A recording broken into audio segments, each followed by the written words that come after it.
이제 8장은 이제 이스라엘 백성들이 왕을 요구하는 내용입니다. 이제 사사시대 말기서부터 사무엘이 왕이 된 1050년까지 1050년부터 1010년까지 왕 40년 동안 통치했죠. 사울이 초대왕.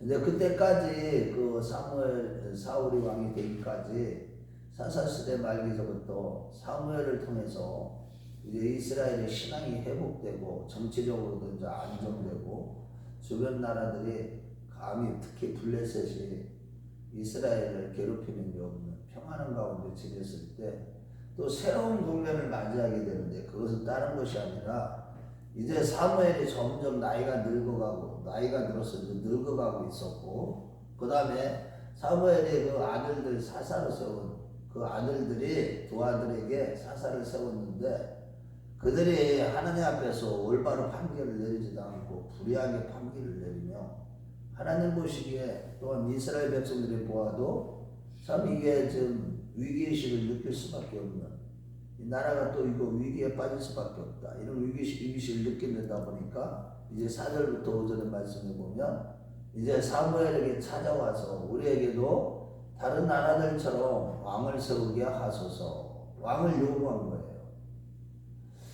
그 왕을 요구한다는 것은 물론 자연스러운 현상일 수도 있어요. 세상적인 눈으로 보면 주변 나라들과 같이 또 왕이 있으면 좋지, 통치를 받아갖고 질서 있게 이렇게 나라를 관리하고 정치가 있어야만 또 안정되고, 뭐 그러니까 저 자연스러운 현상이라고 볼 수 있지만, 그러나 신정국가인 이스라엘 백성들, 하나님께 택함 받은 이스라엘 백성들에게는 진정한 왕이 누구예요? 여호와 하나님이시잖아요. 하나님이 그들을 다스리시고 통치하고 있는 거잖아요. 늘 그들을 말씀으로 통치하고 계시고, 하나님의 대행자인 사무엘이나 사사 같은 그러한 하나님의 종들을 통해서 이 하나님의 말씀이 이렇게 선포되고, 그 말씀대로 순종하며 나아갈 때 이스라엘 백성들이 주변 나라를 다 정복하고 이런 걸 다 경험했음에도 불구하고 보이지 않는 하나님이 아니라 하나님이 왕이 되는 것을 원하지 않고, 보이는 육신의 눈으로 보이는 왕의 제도를 요구한 거예요. 왕을 요구한 겁니다. 다른 나라들처럼. 왜 그랬느냐? 그때 당시만 해도 사실 블레셋과의 전쟁을 나온 걸 볼 때도 그렇고, 항상 자기들이 생각해 볼 때는 왕이 이끌어서 백성들을, 오합지졸이 된 백성들을 이끌어서 전쟁에 나오면 싸워서 분명히 이길 건데, 이런 생각을 하게 된 거예요. 그래서 우리가 보이지 않는 하나님을 생각하고 늘 예수 그리스도를 바라보며 살아가야 되는데도 불구하고, 늘 주님의 은혜로 살고 있음에도 불구하고 우리가 또 다른 것을 의지하려고 할 때, 그래서 시편 146편 3절에는 뭐라고 그랬어요? 시편 146편 3절을 보면은 도울 힘이 없는 방백들을 의지하지 말고 오직 여호와 하나님으로 우리 하나님만 의지하라, 이런 말씀을 주시죠. 우리가 예수를 믿으면서 오직 예수만 의지하면 되는데, 예수만 바라보고 모든 환난 가운데 또 형통할 때는 언제나 오직 주님만 의지하면 되는데, 우리는 다른 것들을 또 의지하기를 원해요. 특히 물질 같은 거, 돈을 부지런히 쌓아 모으는 이유들이 다 어디에 있는 겁니까? 그걸 보이지 않는 면에서 보면 그것이 물질을 의지하고 있는 겁니다. 또한 권력도 의지하게 되고, 또 명예, 우리가요 그것들은 다 우상이에요. 우상. 하나님만 의지해야 된다. 하나님만 섬기는 백성이 되겠다고 미스바 회개운동이 있기 전에 그렇게 고백을 했음에도 불구하고, 또 회개하면서 우리가 범죄했다고 미스바 회개운동에서 그렇게 고백해 놓고는 이렇게 또 왕을 요구하는 거예요. 안정되고. 문제는 뭐냐? 그들이 요구하게 된 배경이에요. 사무엘의 아들들이 사사를 세웠는데 사무엘처럼 올바르게 통치하지 못하는 거예요. 판결을 올바르게 판결해. 사사는 사법부, 입법부 다 모든 행정까지도 다 관할하는 거예요. 그때 당시. 그런데 판결을 굽게 하는 거예요. 올바르게 하지 않는 겁니다. 엘리 제사장이 홈리와 비나스처럼 저기 사무엘의 아들들도 또 마찬가지예요. 그러니까 소망이 보이지 않고 나라가 위기의식을 느껴서 이렇게 찾아왔지만, 그렇지만은 이게 사무엘에게도 하나님에게도 아주 불쾌한 거예요. 불신앙적인 모습을 보이는 거예요. 그래서 하나님 사무엘이 기뻐하지 않아서 사무엘이 통치하는 동안에 잘 나라가 안정되게 이렇게 가고 있었는데, 다른 왕을 요구하는 것을 볼 때 아주 불쾌해서 하나님께 기도했을 때 하나님이 야, 너를 버린 것이 아니라 나를 버린 것이다. 야, 그들은 내가 어느 때든지 항상 애굽에서 인도해 난 날부터 오늘날까지 지금 사사시대 말기까지 계속 하나님을 거부하고 다른 신을 섬겼다는 거야. 우리 한번 찾아보겠어요. 18절, 그냥 8절. 우리 7절과 8절 한번 보겠어요. 자, 시작. 여호와께서 사무엘에게 이르시되 백성이 내게 한 말을 다 들으라. 이는 그들이 너를 버림이 아니요 나를 버려 자기들의 왕이 되지 못하게 하느니라. 내가 그들을 애굽에서 인도해낸 날부터 오늘까지 그들의 모든 행사로 나를 버리고 다른 신들을 섬긴 같이 내게도 그리하는도다. 하나님과 사무엘, 하나님의 종 사무엘을 버린 거라는 거예요. 왕을 요구한 것이. 우리도요, 때때로 보면 하나님을 가까이 하는 게 복이 있는데도 불구하고 오직 예수님을 가까이 하고 말씀을 가까이 하고 예배를 가까이 하고 성전을 가까이 하고 교회 모이게 해주시고 이런 것이 복이 있는데도 불구하고 이런 것들을 섬기지 않아요. 하나님이 원하시는 대로 신앙생활하지 않아요. 지멋대로 해요. 사사시대 백성들처럼 자기 소견에 옳은 대로 인본주의 사상에 빠져가요. 그런 식으로 하나님을 섬기니까 하나님이 항상 야, 그들이 나를 섬긴 것이 아니라 항상 다른 신들을 섬긴 것이다. 이렇게 말씀하신 거예요. 그러므로 이제 그들에게 이제 경고하라는 거예요. 이제 경고의 말씀을 이제 9절부터 이제 18절까지 하는데, 야, 왕을 세울 것인데 그 왕은 어떤 왕이냐? 너희들을 자유를 제지하게 될 것이다. 그러고 너희들에게 세금을 매기게 될 것이고, 또 너희들에게 부역과 전쟁에 전쟁 같은 게 있을 때 너희들을 징용할 것이고, 그러고 부역을 시킬 것이고, 너희들의 소산물에 세금을 다 내게 할 것이고, 모든 좋은 것을 다 11조를 내게 하셔서 자기의 관리와 신하들에게 줄 것이고, 너희들의 딸들도 다 가서 그런 것들을 종이 되게 될 것이다. 그 왕이 너희들을 종으로 삼을 것이다. 이런 경고를 주시는 거예요. 하나님이 통치하시면 어때요? 우리는 말씀이 우리를 통치하면 자유가 있잖아요. 뭐든지 할 수 있어요. 갈라디아서 5장 1절 말씀해 보면 우리를 자유케 하시려고 하나님께서 우리에게 성령을 부어주셨다는 거예요. 우리는 뭐든지 할 수 있고 자유할 수 있어요. 예수 안에서는 행복하게 살 수 있다는 거야. 뭐 어떤 상황에서든지, 환난이든 고난이든 기쁠 뭐 형통한 때든. 그런데도 보면 우리 사람들은 다 어떻게 해요? 세상 사람들이 부러운 거예요. 기독교인들이 딱 보면 세상에 사는 동안에 세상 사람들을 보면 너무나 자유로워 보이고 막 행복해 보이는 거예요. 그런데 그거는요, 겉모양만 그렇지 속은 다 썩어 문드러진 회칠한 무덤들이거든요. 입에 열린 목구멍이 열린 무덤이에요. 모든 사람들은 사실은 로마서에 말씀하신 대로. 그런데도 세상을 쫓아가기를 원하는 거예요. 그것은 그만큼 내 안에 먹었기 때문에, 믿음이 없었기 때문에. 믿음이 중요한 건 믿음이 있느냐, 네가 지금 누구냐. 그냥 자기 자신을 성찰해야 되는 거예요. 여기 있는 거. 내가 지금 예수를 믿고 있느냐. 뭔가 내가 열심으로 종교생활하는 거 열심히 하는 것 같은데 종교생활에 빠져있지는 않느냐. 진짜 신앙생활을 바르게 하고 있지 않는가. 내 자신을 날마다 성찰해봐야 돼. 스스로 자기 자신을 아주 그냥 말씀으로 그냥 푹 찔러봐야 돼요. 내 자신을. 그래야만 우리가요 정신을 차려요. 세상 부러워하지 않습니다. 아이고 세상 관심도 없어요. 요새 뭐 물론 마지막 때 나라를 우리가 생각하고 나라를 위해서 기도하는 건 굉장히 중요합니다. 걱정하고. 그런데 하나님께 의지하고 왜 나라가 이렇게 힘들어졌는가? 그 원인을 정확하게 영적으로 말씀으로 비춰서 판단을 해서 그것 때문에 그냥 실질적으로 몸에 부딪힐 사람도 하나님께서 그런 사람들을 다 사용하셔요. 악한 사람들도 다 도구로 사용하셔요.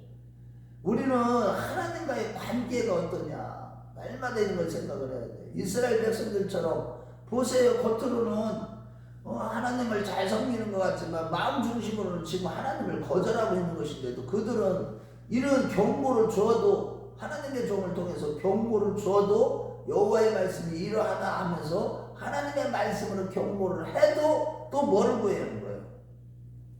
이 말씀을 다 듣고 나서 18절까지 다 듣고 나서 19절에 뭐라고 그래요? 우리 한번 같이 읽어봐요. 시작. 백성이 사무엘은 말 듣기를 거절하여 이르되 아니어서이다. 우리도 우리 왕이 있어야 하니. 참 이게 고집 아집 진짜 이스라엘 백성들은 목이 굳은 백성이에요. 우리도 마찬가지예요. 그런 경우들이 있는 거야. 항상 조심해야 되는 거예요. 저도 있잖아요.